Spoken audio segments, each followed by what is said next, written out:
This is Nick. This is Jack. Welcome back. It is Tuesday, T-Boy Tuesday, June 20th. And today's pod is the best one yet. Welcome back from the 3-day weekend. And a happy 4-day work week to you, my friend. Stocks are entering this week at their highest point in over a year. Stocks, you're looking fantastic. Keep doing what you're doing, baby. Can I keep doing what I'm doing, baby? I love what you're doing. Why don't you keep rolling? First story. By the way, no baby yet? No baby yet. We still got some time, Jack. For the first time in a lifetime, we now have a new #1 beer in America. You ready for it?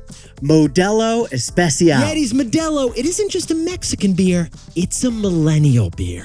For our second story, 900,000 cars from Mercedes-Benz can now activate Chatgpt as their copilot. We just found the first car that can have a conversation. And our third and final story is Disney's Pixar. That's the studio behind Toy Story, Finding Nemo, Inside Out. They just dropped another movie this past weekend. But here's the question everyone's wondering. Is Pixar on a losing streak? Does Disney have writer's block? Did Pixar press pause? But Yetis, before we hit that wonderful mix. I mean, this is how you go into a great week, Jack. Yetis, we've talked before on this pod about the pivot to experiences. Oh, the pivot to experiences. We millennials, we want less stuff, more stuff to do. So a lot of companies are pivoting to experience too, including Netflix. Get this. Netflix is opening a pop-up restaurant in Los Angeles. That's right, a restaurant by Netflix. Can we talk about this, Jack? Let's jump in T-Boy style. For 2 weeks, starting June 30th, you can bite into some Bridgerton. You can get a taste of some Tiger King. Netflix must be figuring you can't lick your screen. But you can lick a plate. So this is a menu based on content. It's a prefix based on a plot. That's what it is. Now, it ain't no Squid Game calamari, though. Yeah, and this ain't no Stranger Things Eggo waffle, is it, Jack? Netflix's first restaurant is a chef's table. Literally. This is a chef's table with chef's table. You like the show Chef's Table? Like, those are the chefs. Those are the chefs in this restaurant. They're the chefs from Chef's Table. And like maybe you like Great British Bake Off. Nadia, is she cooking the crumpets, Jack? I heard she's cooking the crumpets. Is that Mary Berry I see in the kitchen? 1 sec. I'm checking the scones. Scones are good. Yetis, this is the first ever screen-to-table restaurant. And they're hoping your physical binging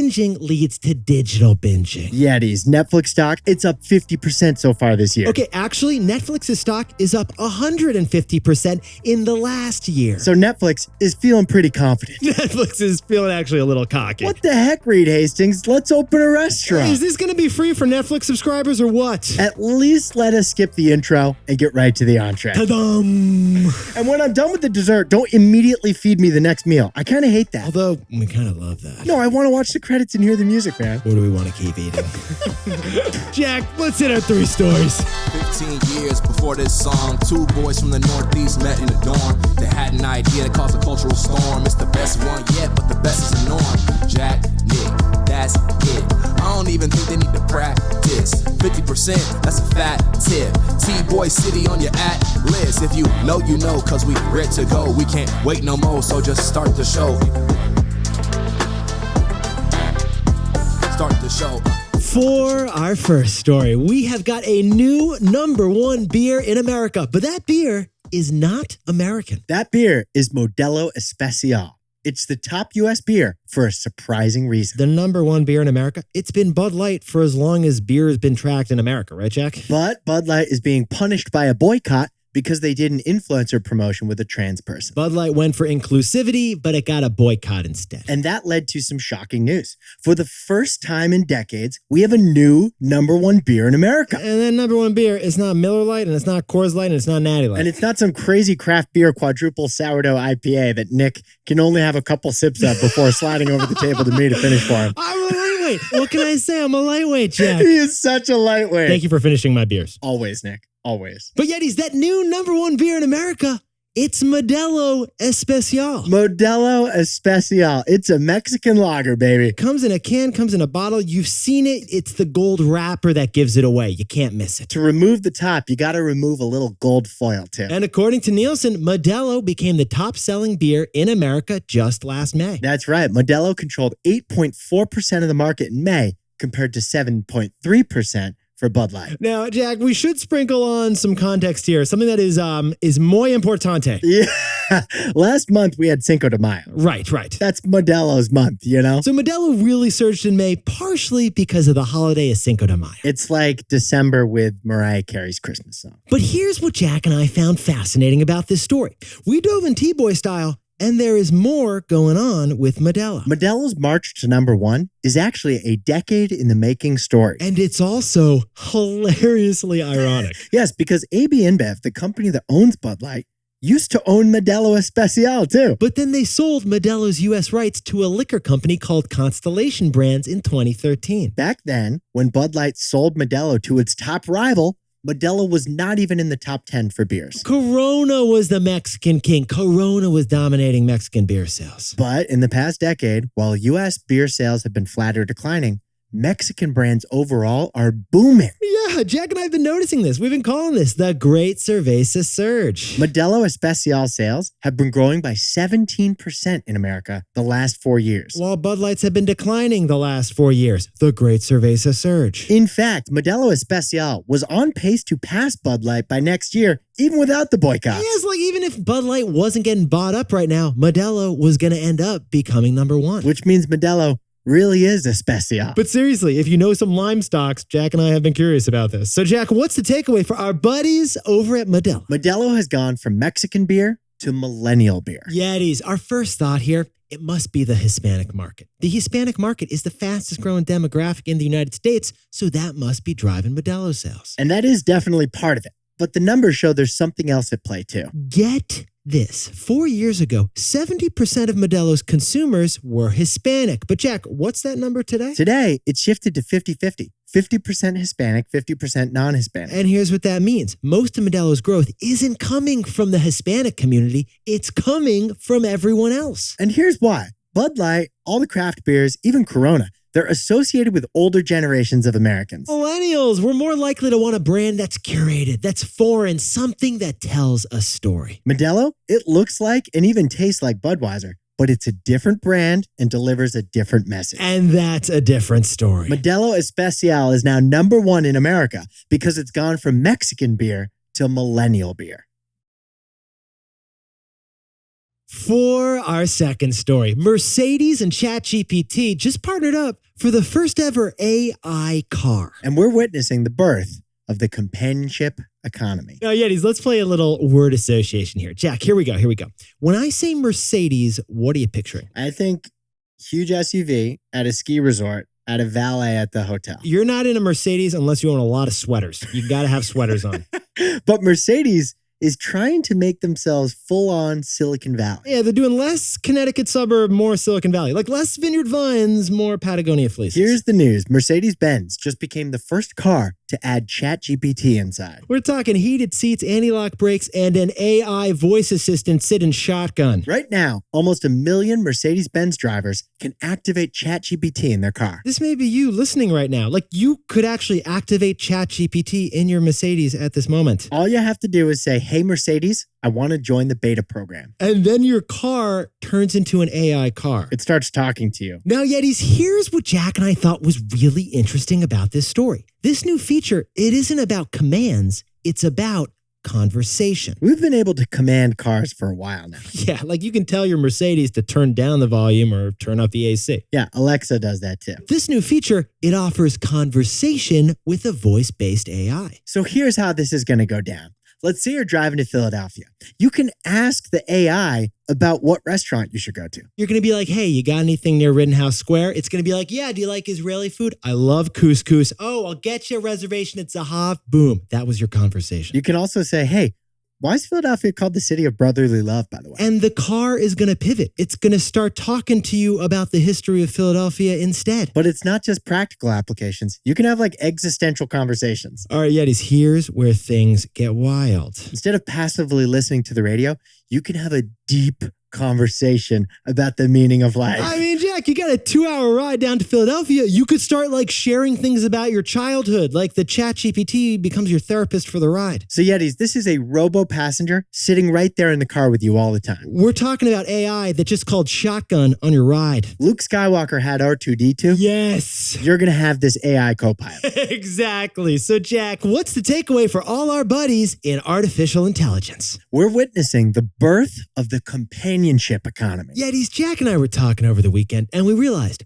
we've never had a true companionship industry at scale. Companionship hasn't been an industry because you get companionship from other people or from pets. Or if you get it from movies, podcasts, and books, those are like another form of companionship. True, but those forms of companionship are one-way relationships. Right. You consume it, and that's it. On the other hand, true companionship is a two-way relationship. You engage with each other and have meaningful conversations. Well, with artificial intelligence, we're seeing the potential to commercialize companionship at scale. And that could mitigate the growing loneliness crisis that we have across the world. For example, a Mercedes driver can get companionship while stuck on I-95. And a lonely 95-year-old can get companionship in life. So the way Jack and I see it, a huge opportunity for AI, it's the companionship economy.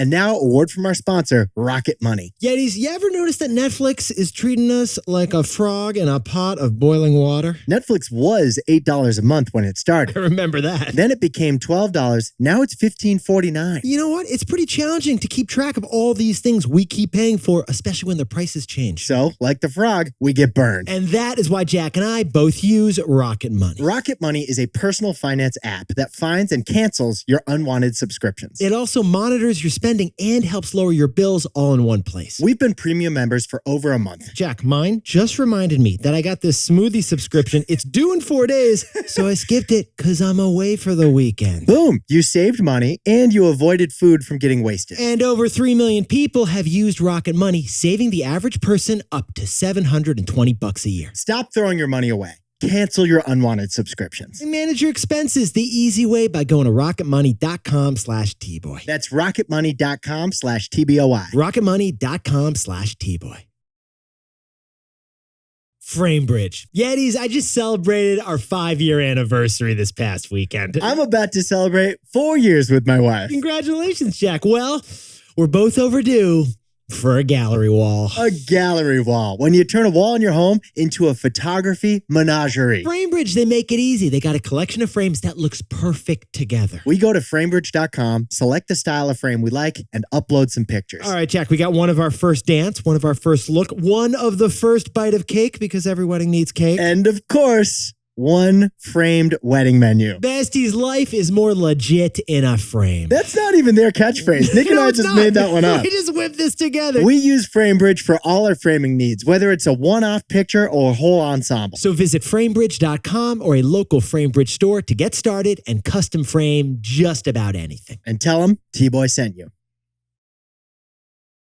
For our third and final story, Pixar's Elemental. The movie just premiered in theaters over the weekend, and Disney hopes it'll break their losing streak. We believe Pixar will get out of its slump. Yes, we do. Because of its brain trust. Great term, brain trust. But Jack, before we jump into that, did you take the pod son to see Elemental this weekend? Not yet. Not yet. We should describe it. Let's talk about this thing. Elemental is a love story based in a fictional element city. Yeah, it includes water, fire, land, air, and the residents all live together in harmony in this Pixar film. This is classic Pixar. It's an adorable lesson about tolerance and diversity for children to see. But because it's Pixar, they're also weaving in the adult jokes right over the kids' heads.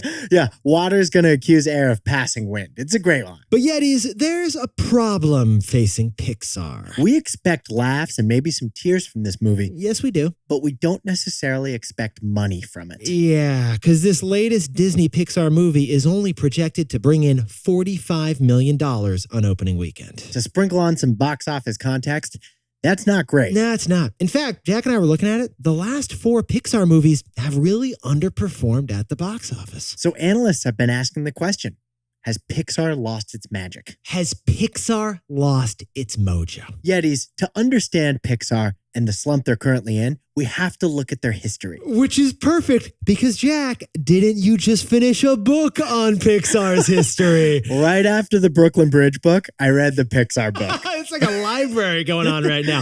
What we got on the shelf, man? Pixar took the world by storm in 1995 when they made the first ever computer animated feature-length film. And that film was Toy Story. And that film had an immediate impact. 1 year after The Lion King had plain old animation, Toy Story had next-generation computer graphics. Yeah, Jack, remember those like Mr. Potato Head graphics? Those made The Lion King look ancient. And over the next decade, they made more and more franchise hits. Pixar whipped up Finding Nemo, Up, Cars, Incredibles, Inside Out. They were just hit after hit after hit. But today, critics point out that their last hit at Pixar was over 5 years ago. Yeah, Jack, which hit was that, by the way? It was Toy Story 4, Nick. 4, which, like, that's a sequel. It's a sequel. That's a double sequel. That is not what you want to be basing your business off of. Woody and Buzz, they can't carry the company on their backs forever. Yeah, Rex is getting tired out there, man. Now, Nick and I should point out, the pandemic has a lot to do with Pixar's slump. That is a great point. And why is that, Jack? I watched Luca with Wilder. It's a great movie. I know, you've been telling me to watch it. It looks like a great movie. Italy, fun, lovely story. But Luca went straight to Disney Plus because COVID prevented it from entering movie theaters. And that prevented Luca from bringing in big box office money.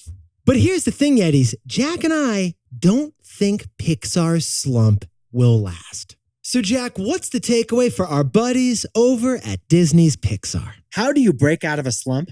You trust your process. You trust your process. Yetis, Pixar's first 3 movies, they all were hits, and they were all by the same guy. His name was John Lasseter. He did Toy Story, then he did A Bug's Life, and then he did Toy Story 2. So here's what Pixar was thinking. To scale beyond that one guy, Pixar created the Brain Trust. The Brain Trust. That's Pixar's experienced A-team of creatives. They meet regularly with all the new writers and all the new directors about their movies. And here's the wild thing. With that Brain Trust, Pixar institutionalized their constructive and collaborative creativity. And we're confident Pixar will break out of this slump because they have that brain trust still today. They have that brain trust. They have that process. And honestly, Jack and I were thinking about this. Jack, we have a process too. Like this pod runs on a process. We have a template and we have a system that we use to build each and every episode of The Best One Yet. We get creative within that template, but every day we start with a template for every single story. And thanks to that process, even if we're exhausted,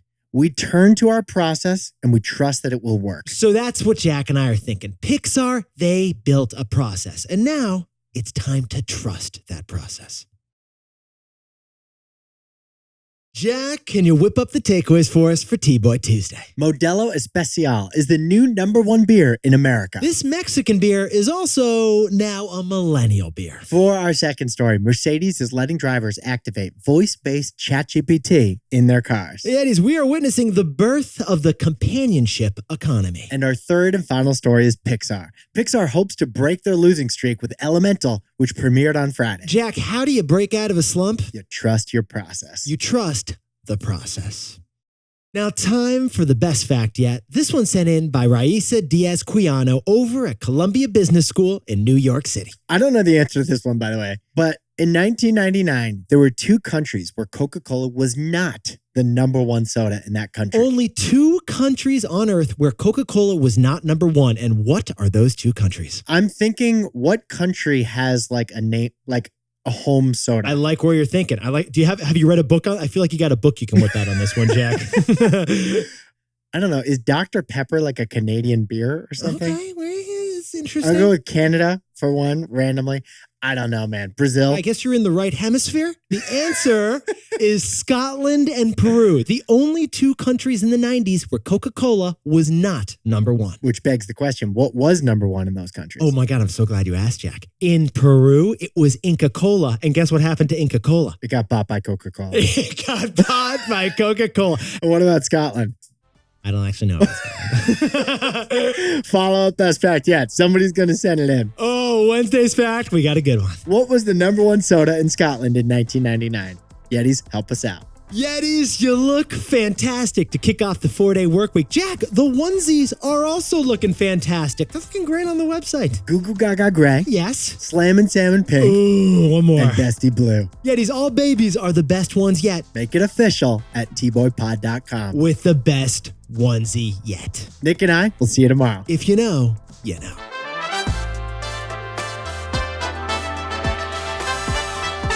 And before we go, a happy birthday to Yeti Claire Pitstick, turning 15 down in Austin, Texas. And happy birthday to Robert Pecorino from New York. He's turning 40. And Camila Morales, happy birthday all the way from Colombia. Happy birthday to Rob Bragger in Richmond, Virginia. And Joaquin Baez, happy birthday down in Weston, Florida. Happy birthday to Leo Lopez, celebrating with a big trip to San Diego. And Meg Patel is celebrating a birthday from 14,000 feet because he is going skydiving. And happy birthday to Grayson Fung, who's celebrating with a big old bowl of strawberries over in California. And JJ D. Oliveira is turning 25 down in lovely Los Angeles. Legendary Yeti. And happy 37th birthday to Derek Pizzo in Fernandina Beach, Florida. And Taylor Simonian is open her small business Wishbone Boutique. Taylor, congratulations on kicking off the entrepreneurship. And to anyone else who's celebrating something today, make it a T-Boy. Celebrate the wins. This is Jack. I own stock of Disney and Netflix. Thank you so much for teeing me up to use the book. Dude, whip out the book. Although I was worried you might go, which reminds me of something from the Brooklyn Bridge. It's like, oh, we don't have time. You're like, no. So Robley takes these wires